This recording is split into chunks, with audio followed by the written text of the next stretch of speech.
keep working the account. It's a multi-contact, multi-thread approach, and not blasting the entire org with the same messaging either. Take it methodically, go one or maybe two contacts at a time. And more times than not, you're going to get a response that's going to point you in the right direction. Hey, what's up, everyone? This is Jeremy, founder of QuickMail.io. Hey, and this is Jack from emailsthatsell.com. Today, interview. Hey, Jack, just before we start, I've been doing some thinking lately. You know, our podcast won't be legit until we have a sponsor, right? Okay, but haven't we been turning down sponsors? I know, but it's hard to recommend something you and I don't use often, and we're already promoting the crap out of our services. Fair point, but what about the course we just released? Wouldn't you recommend that to our listeners? Yeah, for sure I would. All right, so how would we start? Well, for starters, I wouldn't mention that it took us over a year and 3 trips to Japan and Switzerland to record the thing. All right, let's not do that. But at minimum, I would want to mention where they can find the course. Like, let's put it to, I don't know, course.quickmail.io. Would that work for you? It works, and then I could share what a few of those early students had to say about it. Like the one from Damien, who said it was by far the best course on cold outbound I've ever taken.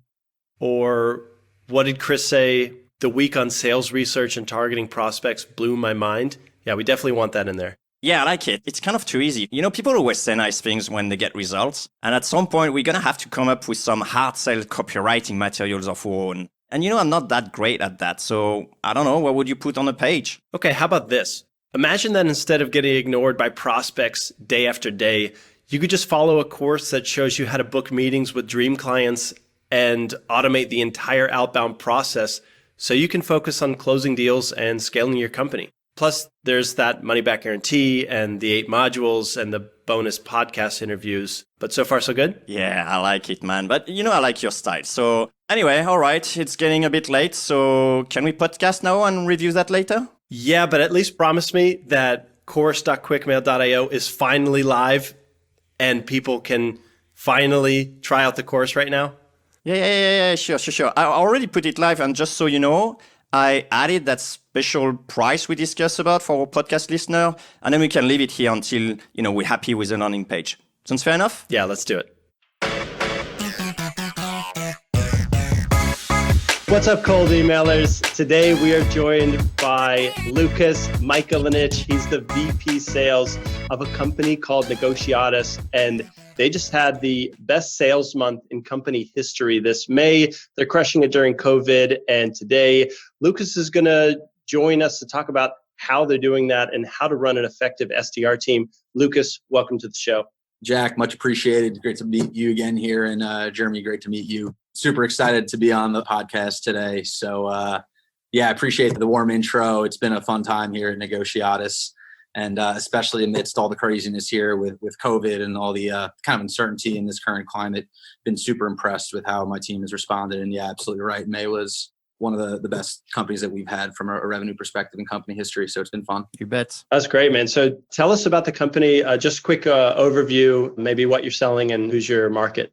Absolutely. So Negotiatus, we're a SaaS platform. So we give businesses a better way to purchase and pay across all of their current vendors. So who we target, typically pre-COVID, we're targeting multi-location retailers, usually like luxury brands, additionally health, wellness, and fitness. So your multi-location gyms and spas, and then additionally hospitality, co-working, co-living, you name it. So we target fast-growing multi-location businesses that typically have decentralized and chaotic purchasing and payment processes for their vendors. So what was pretty cool is just the pivot that we made during COVID, where of course retailers, gyms, hospitality, they took the biggest hit. So for us, we quickly transitioned to essential. So we went after physical therapy, medical, cannabis has been huge for us right now. Nursing homes, you know, you name it. If it's an essential business, wow. We were targeting it with 5+ locations,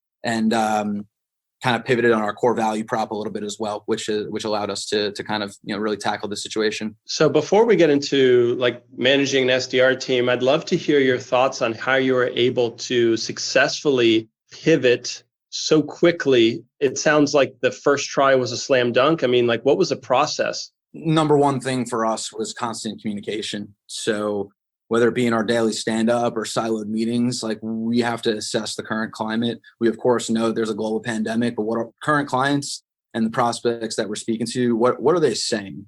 And the first week, no one really knew what the hell was going on. I think it's like the week of March 6th, when it was like officially the Shelter in Place Act was mandated by Cuomo in New York. And a lot of our clients and prospects that we're calling into are Manhattan based. So it was, us understanding what is the main objection that we're facing? What are we doing with these businesses that are no longer operating? Like, how are we going to sell? So it was more so kind of doing the same thing that we were doing pre-COVID for a couple of days. And, the definition of insanity is doing the same thing over and over again, expecting different results. So we went ahead and we're like, this is not going to work. Let's go ahead and pivot in terms of who we're going after and our core value prop. So it was kind of a combination of both of those things, along with the constant communication coming from not only top down, from me kind of asking what's going on, but the reason why I think we've been successful is really promoting and encouraging bottoms up communication from interns to SDRs, AEs, managers up to me. So it was really a big time team win. And the fact that my SDRs were able to pivot messaging and objection handling so quickly with the different core value props that we were advertising to these prospects that were reaching out to cold is just a massive testament to them. And then to the AE side as well, for them to be able to run with it and make it a slam dunk. Do you have any tips for someone who may be listening that hasn't figured that out yet? I mean, if they said, okay, I suppose I could think of other businesses I can approach, but I'm curious if you had any existing users that were in those industries that you started marketing to during COVID.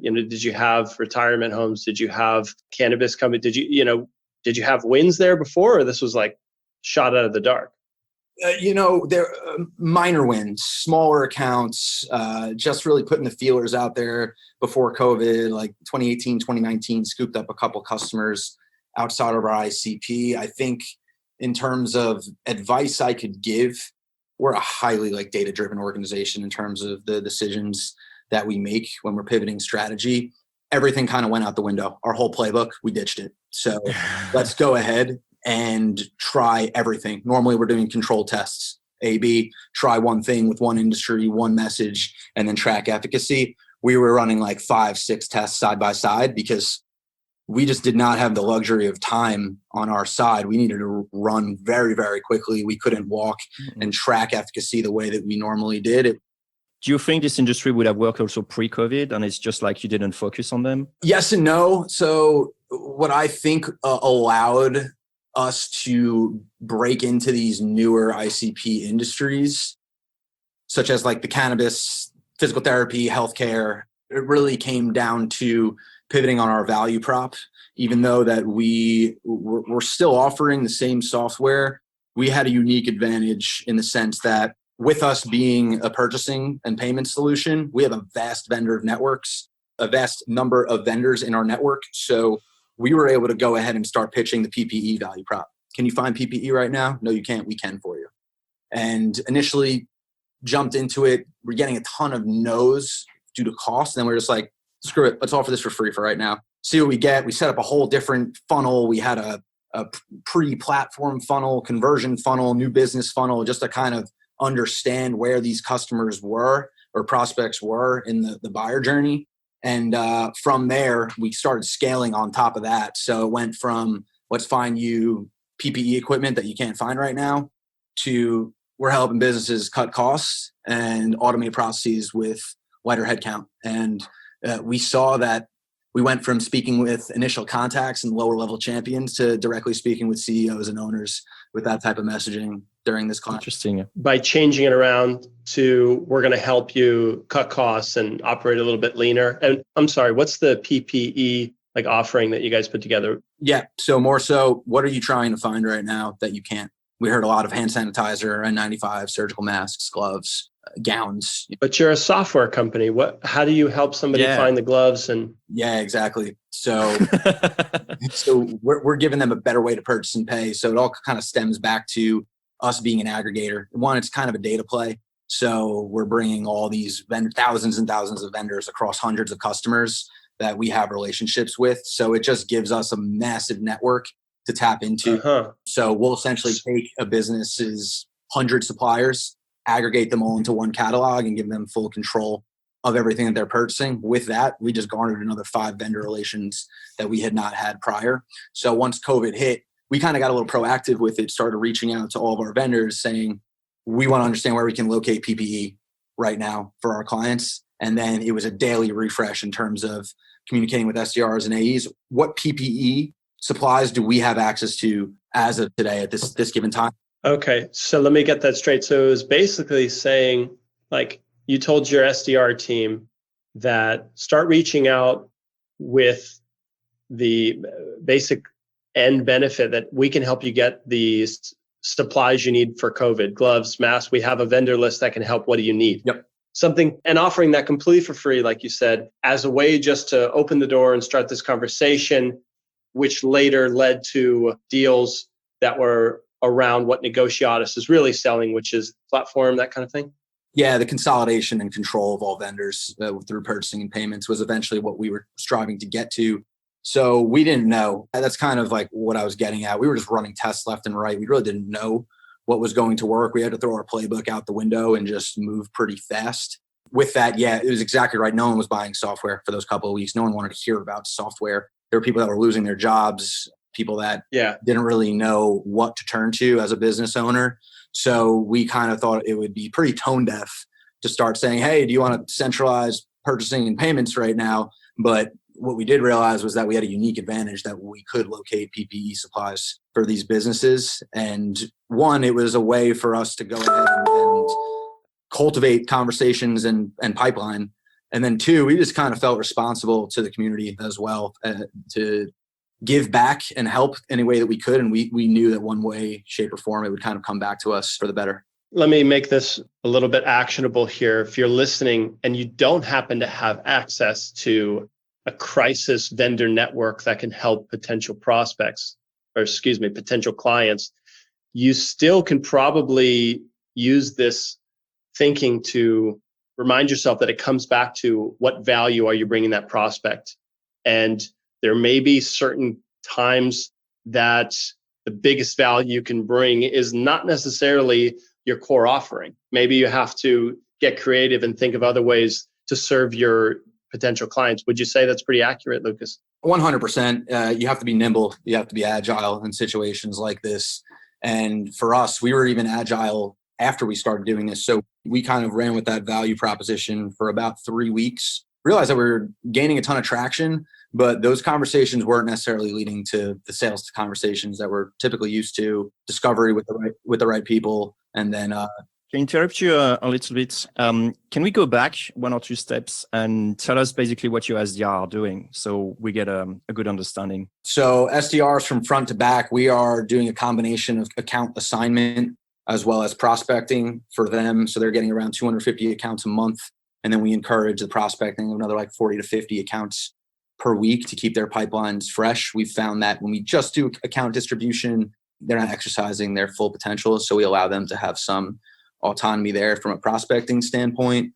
On top of that, we're a high call organization. And then my SDRs have gotten super creative, not only with different forms of communication through LinkedIn, but some of my best SDRs are hunting people down on Instagram on their company page, sliding into their DMs, doing the same thing on Facebook, and creating some organic conversations that way. And it seems to be received fairly well by the prospects. They're not typically used to getting hit up through those forums. And, in doing so, you kind of humanize yourself. Oh, I'm on Instagram too. Here's my profile. Check me out. I'm on Facebook too, exposing myself to you. It's not just behind a LinkedIn profile or a company email. And it's worked wonders for us.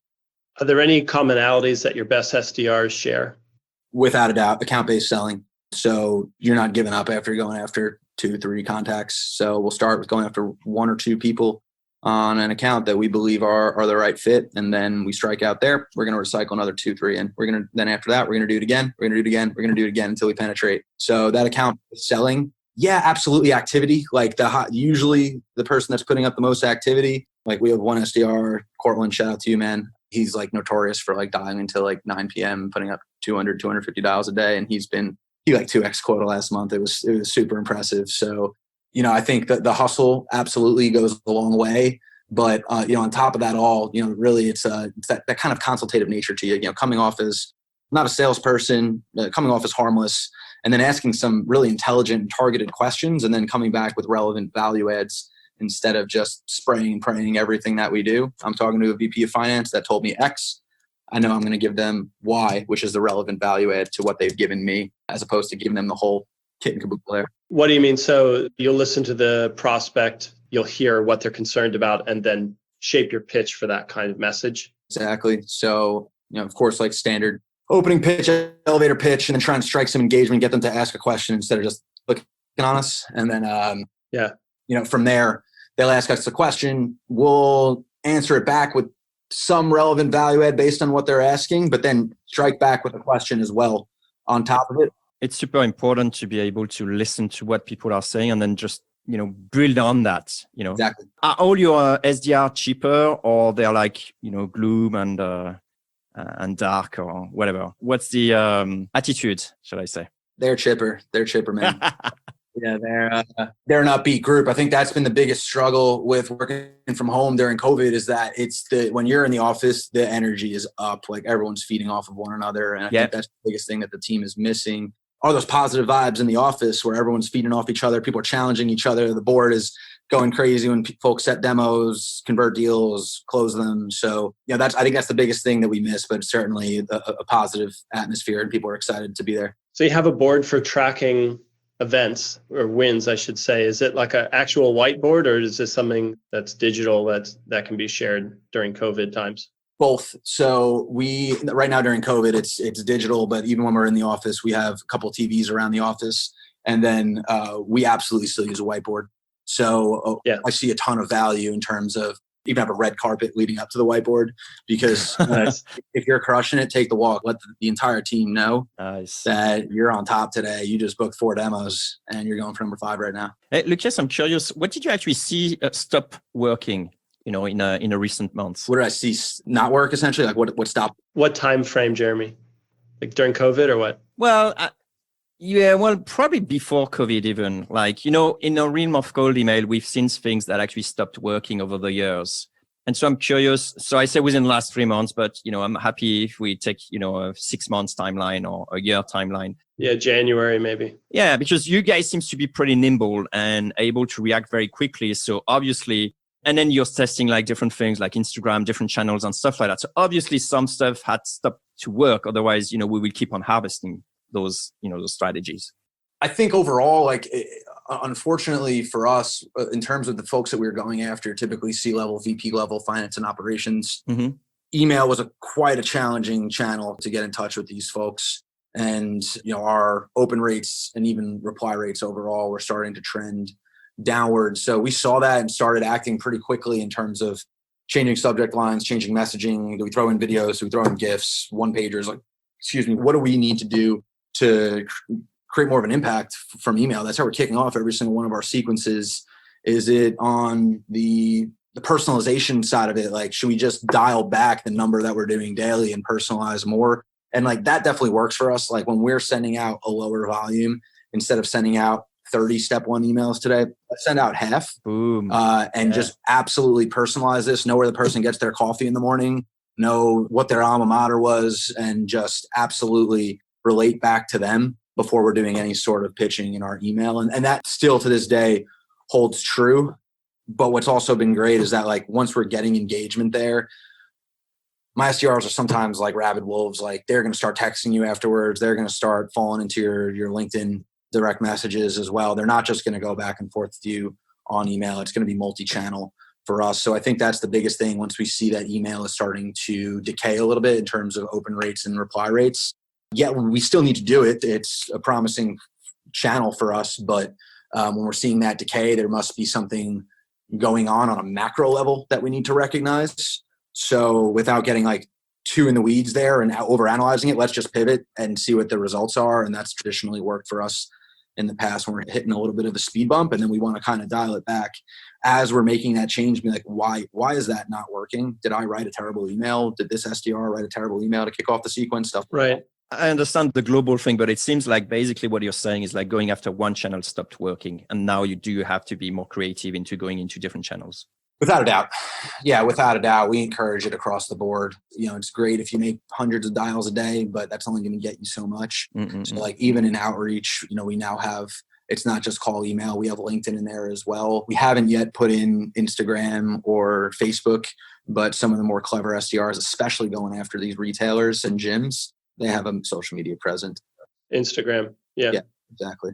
It's not a goal of necessarily refining one channel and getting very good at it, but instead it's realizing that some prospects are more available in email, some are better with phone, some are social, and then I like that. Taking an approach where, okay, if you didn't reach them on email, you can try Twitter. If you didn't, you can try LinkedIn. If you didn't, you can try the phone. And then if all that fails, adjust which person at that account you're going after and try again. Yeah, without a doubt. Keep working the account. It's a multi-contact, multi-thread approach. Yeah. And not blasting the entire org with the same messaging either. Take it methodically. Go one or maybe two contacts at a time. Yeah. And more times than not, you're going to get a response that's going to point you in the right direction as well, even if that's not the right person. And that's where we've had a lot of our wins. Okay. What about this idea? So a SDR approaches a large organization and gets a no from somebody. Yep. They're going to look up a different person who's still in the relevant department and try again, right? Yep. But I've found that there are different kinds of no's that will turn me off to an account. And I'm just curious on how aggressive we should be. And like in general, I find that if somebody says no thanks, not interested, that kind of thing, that's fine. Carry on with a different touch person at that account. But if I ever get this message that says, we're not interested, this is something we would not like to pursue, then it makes me feel like this is the company's stance on it. And so I've been passing on all that, as like a SOP. If they say we skip. What's your thought on that? Yeah, I think it's a great point, Jack. So for us, we're getting we're not interested. We're going to look at that as like, okay, their department isn't interested. So we're spliced up into finance and operations. So if I'm striking out with the finance team, let me go, poke my head into the ops department and see if there's some way for me to gain traction there. If it's the same thing there, let the account go stale for a little bit and then recycle in 3 to 6 months to try to re-engage someone else. But it's clearly definitely an interesting point that you brought up there. Okay, yeah, and I'm curious about re-engaging 6 months down the road with account that you've tried before. Do you ever mention that this is the second time you're striking up a conversation with them, or do you just act as if it's a brand new account? Brand spanking new. I've never reached out to you before. And more times than not, even if we're calling or emailing the same person, they're not even going to remember that they said we're not interested. And it's so funny when we put 2 emails up against one another 6 months apart, same SDR reaching out to the same contact. It'll be like, we're not interested. Please take me off your list. And then it'll be, yes, I'd love to meet with you. Do you have time on Friday? And it's happened so many times. It's comical. Sure. It's not a surprise, actually. It does happen. Tell us why it's not a surprise. Yeah. Well, it's not a surprise because we get bombarded with things and sometimes you just hit the person at the wrong time. Jack, we keep on saying it's all about timing. Right. Like if, for example, everything's going fine and then you come and, try to sell me something to, hire new people and I couldn't care less. But then maybe in 6 months' time, maybe I lost someone. I'm trying desperately to hire someone. And then suddenly you come up with this offer and it's like, yes, please, yes. So, it's just, you never know. Sometimes you catch people at the wrong time. So by now, we know that your team is getting results through using multiple channels. They're not afraid to follow up. But I'm curious how you find these like A-list performers for an SDR. Like what have you learned about hiring a great candidate to help your sales team? Are they born or are they formed? Are they trained? What is it? It's such a good question. I think we're still trying to grapple that, but I'm more in the camp that they are born and or trained before they even get to the workforce. I have had massive success with former college athletes. The discipline, sheer will to win and competitive spirit goes a long way. Yeah. And the number one thing that I look at when I'm hiring is coachability. So I have the hiring rubric, myself, my SDR managers, whenever we're hiring someone on the top of the funnel, we go ahead and we'll be grading off that rubric and then kind of compare afterwards. And number one thing that holds the most weight is that coachability aspect. So how do you assess that? How would you actually go and test it? Like, how would you say, like, oh, here's a 2 out of 5, in Coachability, this one's a 5. What would you actually do to know it before hiring, of course? We'll do a mock call or several mock calls, and their pitch is going to be terrible. They've never sold anything that well. I love that. It has nothing to do with how good their pitch is, and little do they know they're sweating big time, like coming into this. They had no idea they were going to be selling anything coming into the interview. But we'll pause, we'll stop, be like, yep, that was good. Can you actually try saying it this way next time? Great, let's do it again. Ring, ring. I see. So can they implement this feedback in real time?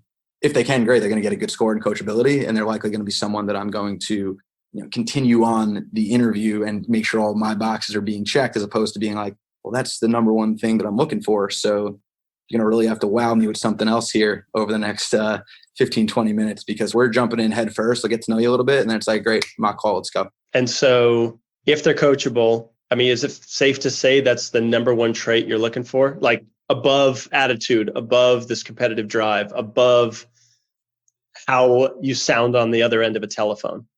Yeah, coachability trumps all for me. The ability to take feedback and implement it in real time is hands down most important for us. We're still a Series A, soon to be Series B startup. So there's a lot changing, not only with our tech and our product, but also in the sales process day in and day out.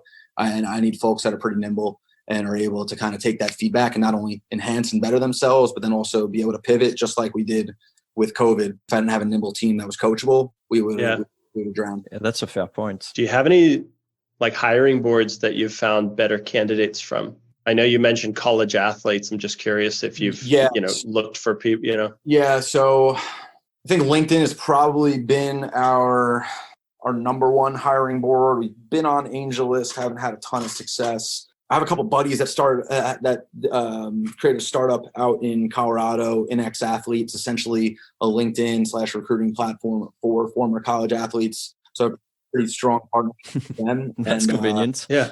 I know they're scaling up big time right now. So, and they had a ton of success with sales for obvious reasons that I just spoke about. Yeah, it makes sense. So you've got this hiring process. You're looking for coachable candidates. As soon as they join your team, I mean, do you have a lot of training and hand-holding involved, or are you very fast to give them a couple scripts and let them kind of find their path, find their way?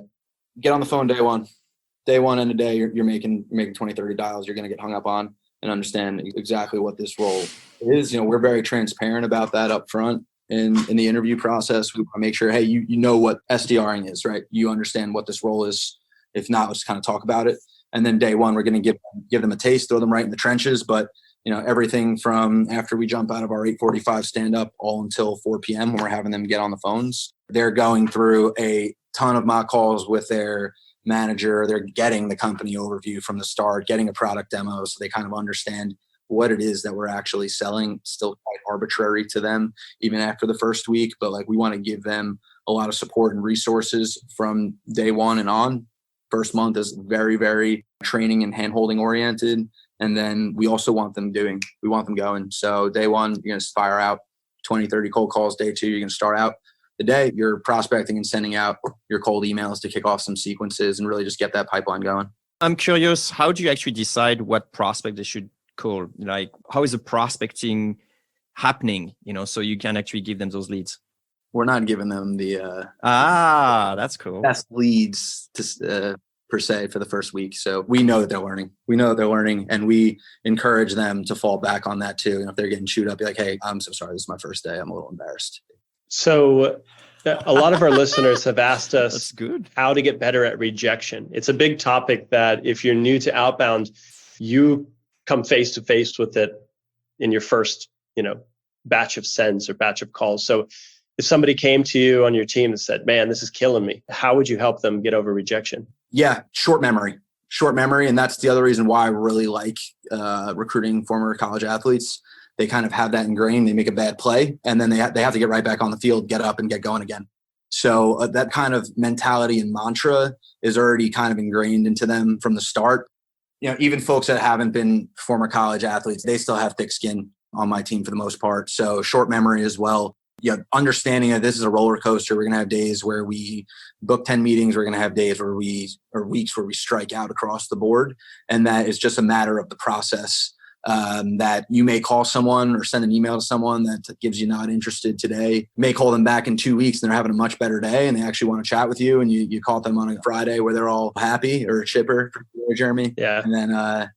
And then they go ahead and want to chat. So it's like, having that fear that someone already told me no when I called them out of the blue. They didn't even listen to anything that I said. They're having a bad day. They have to call me. Right. Give them a call back 2-3 weeks. I bet they never even remember the first place. Yeah. I like to think about it as some days you're going to feel like you're trying to sell snow to a penguin. But the reality is you have a long-term perspective and just know, like you said, it's a roller coaster. And that certainly helps to deal with that, rejection as it comes up, because it will. I got a question, Lukas. Do you think that in order to be successful, you're just going to have to, swallow it and then do a lot of activities and that's how you're successful? Or do you really think that there is ways to work smarter to succeed? Yeah, I'm a proponent of working smarter. What do you mean, Jeremy? Well, it was clear from the beginning of the interview that, people doing very well are the people, putting a lot of activity. And then we have people who should be able to, handle very well, rejection, go back on the horse very quickly as well. And then they should, learn very quickly as well. It seems like it's really a go type of mentality. And I'm wondering, is there a way to actually be super efficient without having this sort of go type of approach? Yeah, actually our 2 top performing SDRs last month, they both doubled up on quota and tied each other at the end of the month. But, one of the SDRs took just a methodical work smart approach. So if you looked at him versus someone that put up 70% against quota, the person that put up 70% against quota, they contacted 450 total accounts in the month of May. When you look at the SDR that was tied for first place that doubled up on quota, he had contacted, I believe it was 260 total accounts. Nice. Interesting. Yeah. Yeah. What did they get right? How'd they do that? When you look at his contact to account ratio, that's where it was. So he was quick to drop contacts out of sequence and then recycle, or to penetrate through with that one contact, get the right person, drop them out of sequence, and then go after the person that they directed them to and using them as they're putting their name in the subject line, hey, referred to you by X. And he was just working really, really smart across a smaller number of accounts. So rather than spray and pray, let me take a massive account-based approach here. And even though I worked the fewest amount of accounts across the team, this month my contact to account ratio was through the roof. I pretty much doubled up the rest of the team, and that's why I was successful. Let me make sure I'm on the same page here. Contact to account ratio. You mean how many people at that company are you reaching out to? Or how many times do you reach out to those people? Yeah, sorry for the confusion. It's how many people you're touching at the company. So if you're going after 8 people at one company within a month, which I think is high, but he would get there because he would drop folks out of sequence that he knew weren't correct after chatting with them and then get the right folks in. The higher the ratio that we've seen, the better we've seen performance. Okay, so are you tempted, or have you already told your team, guys, we want you to approach more people at each company, shoot for 8 or shoot for 6? How do you use that to help your entire team? Yeah, we say as a rule of thumb, we want a 3-to-1 or 4-to-1 contact to account ratio. Right now we're at 4-to-1. We bumped it up a little bit, but my SDR who, really kind of went outside the box, and that's kind of what I like to do with them. I like to give them the playbook and then see what they come back with. And it's allowed us to continue to enhance our process. So with the work that he put in last month and us just realizing, all right, he is just working extremely smart, and this is absolutely a repeatable and scalable process. So kind of taking some pages out of his book and bringing that back into the overall SDR playbook, how we're effectively onboarding people. And yeah, you might say it's a small sample size, but we've seen this type of performance month over month for him. So it's clearly something that's working that not every other SDR is doing, that we're trying to encourage and promote right now. I'm hearing that you give your SDRs a lot of room to explore. So yes, you have a playbook, and yes, you will put newer SDRs on a lower level prospect list. But if they try something out of the box and it works, that's going to be adopted across your sort of whole team. But how much freedom do you give a single SDR? Yeah, I think the freedom starts after they graduate. So we have a 3-month founder school program. So we're kind of giving them the foundation that they need from what is Negotiatus, what's our core value prop, who's our ideal customer profile, how to handle objections. And before I graduate, I'm not allowed to tweak any cold email that goes out, right? Nope, you're going by the book. Okay. You're going by the Right. book. So you need that foundation to then be able to scale from that. So, and then also like we have other SDRs that are performing very well, and we look at their process and we're like, that is just absolutely not repeatable or scalable. So that's not something that like, I don't want to ever stop. Like what?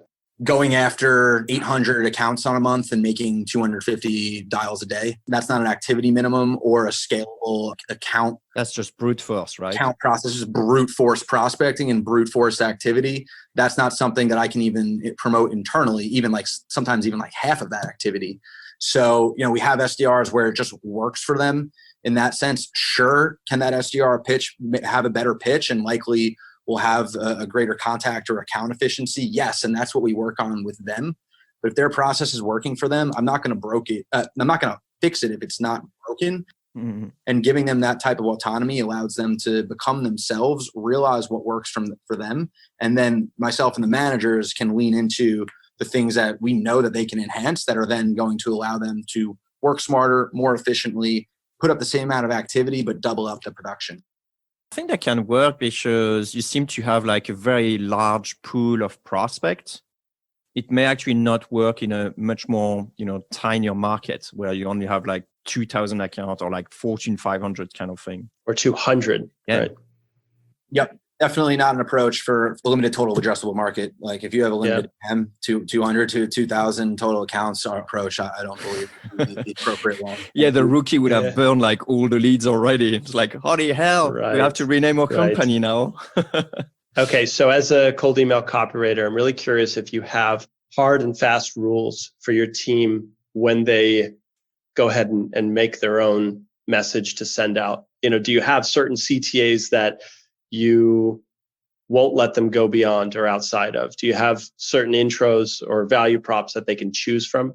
Yeah, so full transparency, I think we could probably do a better job with this, but some of the trainings that we give them in their first month are around prospecting and personalization through email. So a lot of what we're doing is going on the prospects' LinkedIn, understanding where they're from, where they went to school, any commonalities there that we can relate back to, what interests them, what are their activities, see if we can find them in other social media outlets. Some of my SDRs have found like YouTube videos of someone 6 years ago giving like a guitar lesson or something and like referring back to that. And like that person answers 100% of the time. So a bell should be going off, by the way, as you're listening to this. If you do find some sales gold nugget on your prospect, like a guitar video from 6 years ago, yeah, that stuff really works to get a response. Nobody in the entire history of that guy's email or that person's email inbox has ever mentioned that guitar video. So if you're the first person to do it, you will probably get that reply. Yeah, I try to steer the SDRs towards individual personalization rather than saying, oh, I just saw you guys raise another round. Congratulations. Like that's not pulling their heartstrings. Sure, it's personalized. You did some research, but the only emails that I'm answering, I had a guy the other day reach out to me. I forget his name, so sorry, I can't give him the shout out right now without searching through my email, but he reached out to me and he's like, hey, saw that you played lacrosse at Lehigh. I watched your game against Maryland that went into overtime in 2017 in the NCAA's breaking loss. You had an awesome game. I remember that. It was just like, wow. You have to respond. That was cool. That was cool. So. Yeah, shout out to that person because that takes some legwork. But that's one of the benefits of account-based marketing is, if you're going after a deal size that can justify it, you're able to stand out where a lot of other companies can't afford to do that kind of personalization.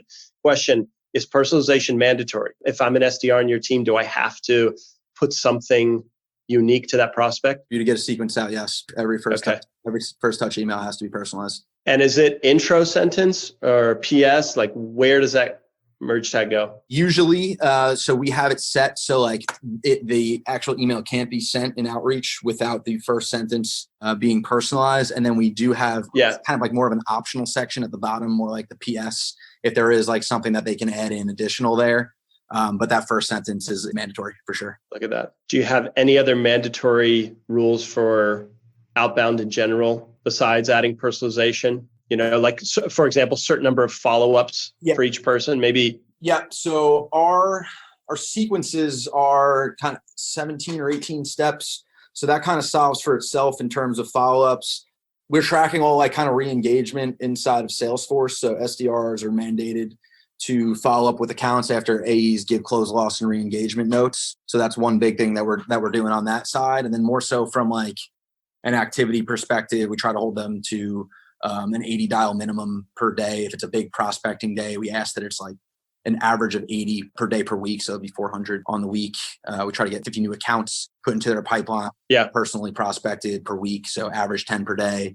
We don't want them going over 30 step one emails per day. Like that just means that they're not taking the personalizations seriously. They're going to have a backlog of tasks that they're never really going to be able to catch up to. So we've kind of gotten it down to a science in that sense. Okay. So you do need to hit your numbers, but don't go crazy, because if you skimp on personalization, you're not going to hit your numbers. Yeah. You're not going to hit your goals, your sales goals. Yeah. So it's not like, fast and furious is the best approach. It sounds like there's a mix, right? Yeah. You're going to get like stuck in quicksand in the rainforest if you're going ahead and just going way above and beyond the step one email. So like 30 is kind of our threshold there. We recommend around 20, 25 per day. Well said, Lucas. Lucas, I'm curious about the prospecting side. Who's prospecting? And is that the same person? Is that the SDR as well? Or do you have like a different process, or do you get it from somewhere? Or tell us a bit more about that. We've played with this so much, and I think we're still trying to figure out the prospecting formula. So we went from in 2019, like halfway through, being a strictly prospecting shop. So every SDR was kind of like eat what you kill, find it, either whether it's in Salesforce not owned or outside Salesforce, bring it in, you work it, let's go. Then from there, we kind of transitioned to an account distribution model where we would distribute 300 to 350 accounts per SDR per month. We were working with outsourced data providers. Task Drive, they're phenomenal. I absolutely I know them, guys. So Task Drive has been a great partner for us. And then now it's kind of a combination of both. So we'll give each SDR 200 to 250 accounts per month, and then they're responsible. And it's up to them to carry on if they want more, right? Yeah. Makes sense. Okay. So you get 200, 250 from you, and they find 200 elsewhere. Yeah. And we wanted to stick with the account distribution process just because it allowed them to sell more. But I think we were kind of turning a blind eye to the creativity that SDRs have in prospect. And, them getting excited about going after something that I found this, I prospected this, I'm going to work extra, even that much harder to get demo books. And we saw our best performers doing prospecting, even when we weren't telling them to. So we're like, all right, let's bring this back. Yeah, fair enough. So I'm curious, right before we wrap things up, I'd like to know if you think the CEO of a company or your best SDR has a better grip on what the customer needs. Is that an obvious question? It's a really good question. I've never been asked that. You know what I mean? Yeah. I think our CEO is so sales focused. So it's a tough one for us. Like it's like essentially like kind of acting like a CRO right now. Like he is just so focused on sales, which is just, okay.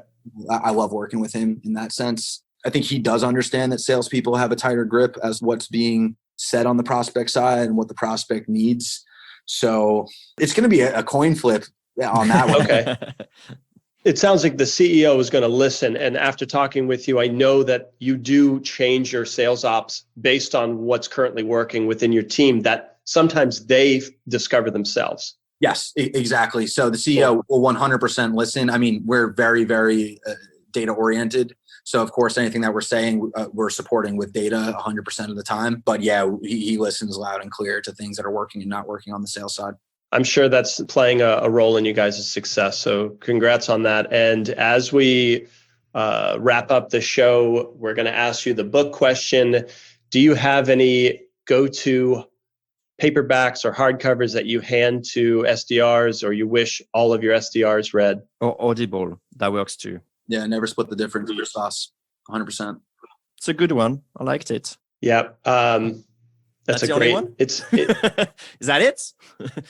That's the one that they get when they walk in the door day one. Again, paperback version of Never Split the Difference, Chris Voss. And then we've been doing book clubs for a year and a half, 2 years. So from management all the way down to the SDR level, I think Okay. Sales Acceleration Formula has been one of my favorite books. Mark Roberge, he's actually an advisor of ours as well. He's phenomenal. So I've had the pleasure of working with him quite a bit too. And without risking, beating a dead horse here, in Chris Voss's book, Never Split the Difference, what's the key takeaway that really is making a difference here? I think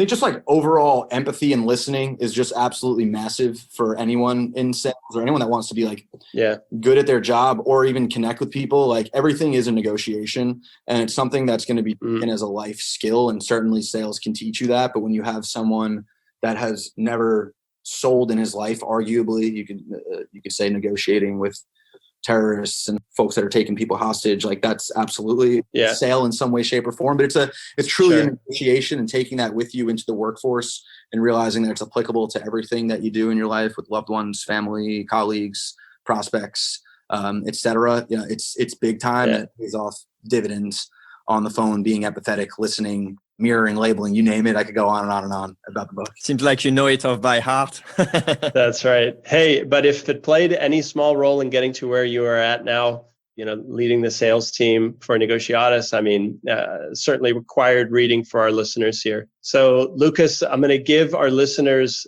a chance to reach out personally if they want to, send you some thanks for joining us on the podcast. You can find Lukas on LinkedIn.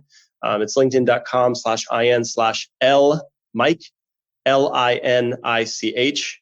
Go and say what's up to Lukas if you enjoyed the show, or maybe if you're a hungry, potentially former college athlete looking for an SDR role, you may want to hit up Lukas. Hey, man, but thank you so much. I don't know hire former college athletes, just getting that one out there, but we've had a ton of success there. Fair enough. Absolutely. Sure. Would be more than happy to chat with anyone or welcome any questions. And Jack, Jeremy, thank you guys both for having me today. It was a lot of fun. Yeah. It was our treat, man. Likewise. All right. Keep crushing it and have a record-setting June while you're at it. Appreciate it, Jen. Thanks a lot. Later, Lukas. Bye, Lukas. Hey, cold emailer. Yeah, you. If you got some value from this episode, give us a high vibe by sharing a 2-sentence review on iTunes. Or Stitcher, or TuneIn. That works too. It's a quick way to help other growth-minded folks like us find this podcast, so they can send awesome emails and make everyone's inbox a better place.